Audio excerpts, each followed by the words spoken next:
And after that, here again we have one default gateway. This is the gateway of this network, and also we have another network, the network C. Okay, in network C we have again for example 2 computers or two hosts. Let me to change the host name of this host from C8 to for example C5, computer 5. Okay, and after that the computer 9 or C9 to the computer 6.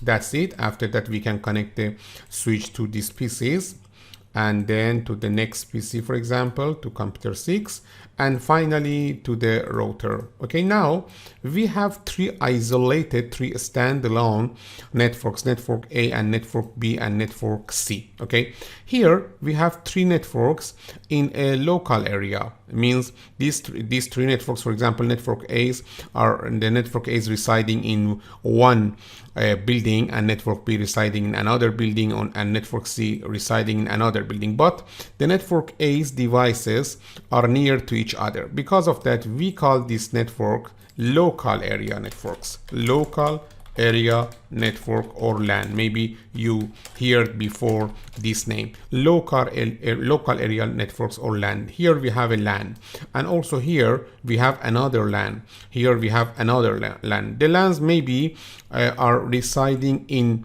for example one city, or maybe they residing in different cities. This is possible. Okay, but you know that for communicating between the networks, network A, network B, and network C, we need to connect the routers to each other. Okay, how we can connect the router in one city to the router to another city? Assume that this router is residing in the London, and this router is residing on for example Manchester. How we can connect the router London to router Manchester? Here we have a problem. Okay, and the router 3 is residing in the Berlin. How we can connect the router 1 of a router in the for example London to the router in the Berlin? This is one problem. You know that we can't use any type of connectivity with for example our devices to connect the routers in different cities. We need to give help from the telecommunication companies. Okay, you need to go to your telecommunication company in your area, and the telecommunication company or service provider in your area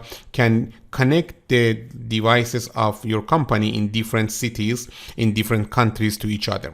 For example, maybe you go to the AT&T service provider. This service provider can give you the service of connectivity. Okay, and instead of that you need to charge them. Okay, when you pay, they can connect this different site of your company to each other. For example, we have different type of communication. Let me to give you one example here.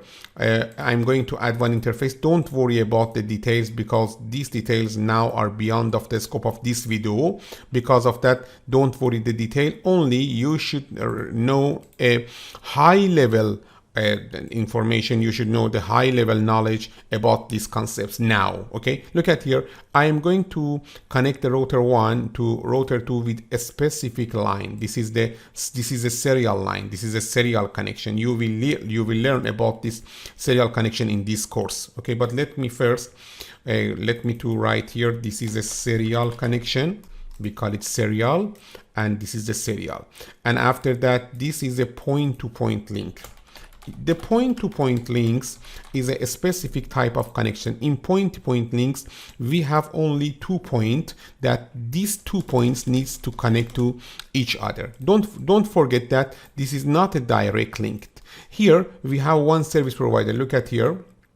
From logical view, maybe you see this logical link with 2 points. The first point is connected to the router 1, and the second point is connected to router 2. But actually, this is a service provider between in the past, and you don't know what is happening inside of the service provider. Okay, this is a black box for us. Let me to show you with the black color. Look at here. This is a black box. This is our service provider. We are paying to service provider, and service provider can give us the service of connectivity between our sites. But inside of the service provider, we don't know what is happening. Okay, we have some courses in the Cisco Cisco certificates, we call them service provider courses. Okay, in service provider courses or service provider certificates, we will learn about the service providers functions, service providers technologies, and how service providers can connect our sites to each other. For example, we have many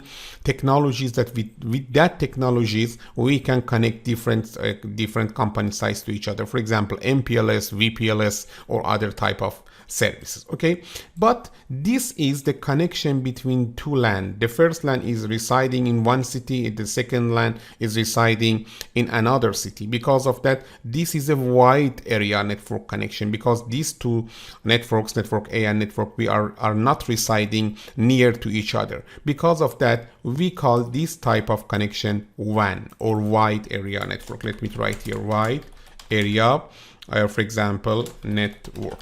Okay, WAN and LAN. Let me to give you one definition for LAN and one definition for WAN.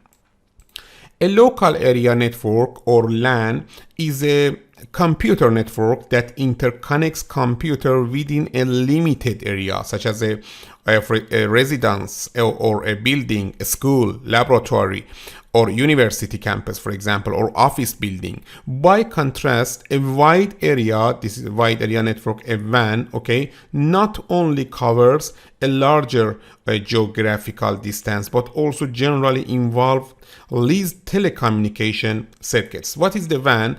A wide area network is a telecommunication network that extends over a large geographical area for the primary purpose of computer networking. Wide area networks are often established with leased telecommunication circuits. You will learn about the LAN and WAN or other WAN technologies in this course and also in the future courses. Okay, but now we are leasing one link from the service provider and we pay them. Okay, this is the point-to-point link, because with point-to-point links we have connectivity between our two sites.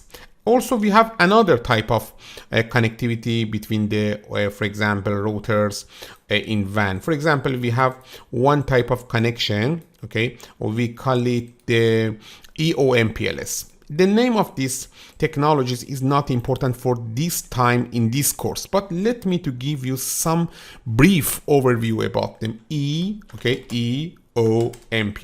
EoMPLS. What is the EoMPLS? This is beyond the scope of this course, but let me to say that EoMPLS is the abbreviation of the Ethernet, okay, over multi-protocol label switching, or MPLS. Okay, we have a technology, we call it MPLS. You will learn about the MPLS in the service provider courses, not in the, for example, enterprise courses. And also we have a technology, we call it Ethernet. You will learn about the Ethernet in this course, but Ethernet over MPLS is another feature. Let me write here.